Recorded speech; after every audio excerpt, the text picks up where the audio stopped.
The Vrexian cubs shouldn't have been in the ventilation shaft above the human quarters.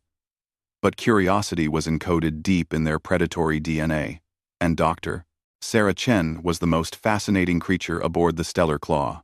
Tech pressed his scaled snout against the grate, his amber eyes fixed on the human female below. His sister Zira coiled beside him, her tail twitching with barely contained excitement. The translator implant in Tech's ear crackled to life as the human's communication device chirped. "Mom." "Finally, the connection's stable," Sarah said, her face illuminating with that strange expression humans called a smile. "You won't believe what happened this week." The cubs had learned to stay perfectly still during these moments. Humans had terrible senses compared to Vrexians, no thermal vision, no scent tracking worth mentioning, hearing that barely registered subsonic frequencies. It made eavesdropping remarkably easy. "Remember I told you about the Vrexian cubs in the xenobiology wing?" Sarah continued, settling into her chair. "Tech and Zira? Mom, they're incredible. Absolutely incredible." Tech's ear flaps perked up. "She was talking about them. The rest of the crew is terrified." Sarah laughed. "Even Commander Ortiz gives them a wide berth. But honestly, they're just babies. Deadly babies. Sure, Tech's already got venom sacs developing, and Zira can probably bite through titanium when her adult teeth come in, but they're babies." Zira's head tilted. "The human thought they were young? Well, technically accurate. But babies? I've been documenting their development for the xenobiology database," Sarah said, pulling up holoprojections that the cubs couldn't see from their angle. "Their neural plasticity is off the charts. Do you know Tech figured out how to unlock the enclosure's electromagnetic seal? At 6 months old. 6 months. Human children that age are still learning to crawl." Pride swelled in Tech's chest. He had figured that out.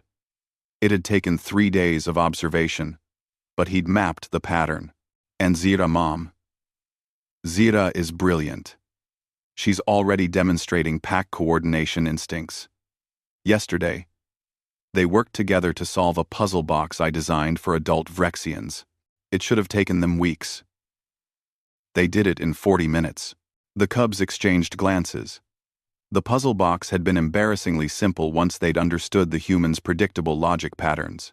"Everyone else sees apex predators," Sarah continued, her voice softening in that way that made humans sound vulnerable. "But I see 2 incredibly intelligent children navigating a world that's not built for them. They're light years from their homeworld, surrounded by species that fear them, and they're still curious, still learning, still playing." Something strange happened in Tech's chest, a warmth that had nothing to do with his thermal regulation. "The captain wants to transfer them to a military research facility," Sarah said, and her voice changed. Humans called it anger. "Can you believe that? They want to study their combat applications." I told them absolutely not. These are sentient beings, not weapons. Zira's claws extended involuntarily, scraping against the metal shaft. Sarah's head snapped up. "Just a minute, Mom." She stood, walking to a panel near the ventilation grate. "Atmospheric regulators acting up again." The cubs froze. But Sarah simply adjusted something and returned to her seat, unaware of her audience. "I'm fighting the transfer," she said firmly. "I've documented everything. Their emotional development, their social behaviors, their capacity for empathy. Did I mention Tech brought me a dead maintenance drone last week? The crew thought it was a threat display. But I've studied predator behavior. He was gifting me prey, like a cat bringing a mouse. He was trying to take care of me." Tech remembered. The human had looked distressed when the drone malfunctioned. He'd neutralized the threat. Why wouldn't he? "I'm submitting a proposal to the Interspecies Council," Sarah continued.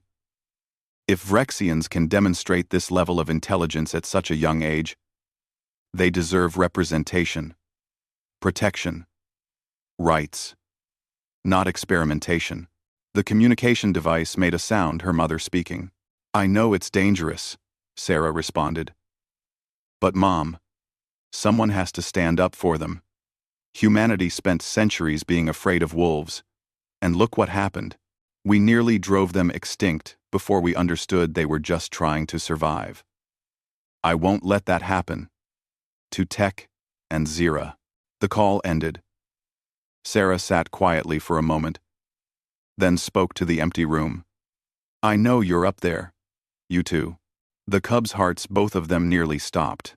The atmospheric regulator excuse only works once, Sarah said, not turning around. You've been listening to my calls for 3 weeks now. The access panel has claw marks, and there's a scale lodged in the grate. Slowly, carefully, Tech pushed the grate open. He and Zira dropped down with the fluid grace of their species. Landing silently on the deck plating, Sarah turned, and that strange human smile appeared again. You understand me, don't you? More than anyone realizes, Tech approached cautiously. In their language, a series of clicks and hisses that the translator rendered as, "You defend us. To your superiors. To your family." Of course I do, Sarah said simply. You're brilliant. Terrifying. Beautiful creatures. And your children under my care. That's what humans do. We protect our cubs. Zira moved forward, her massive head already the size of a human torso lowering to Sarah's level. The human didn't flinch, as razor-sharp teeth came within inches of her face. Even knowing what will become? Tech asked. Sarah reached out slowly, her tiny, clawless hand resting on Zira's scaled snout. Especially because I know what you'll become. The galaxy needs more understanding, not more fear.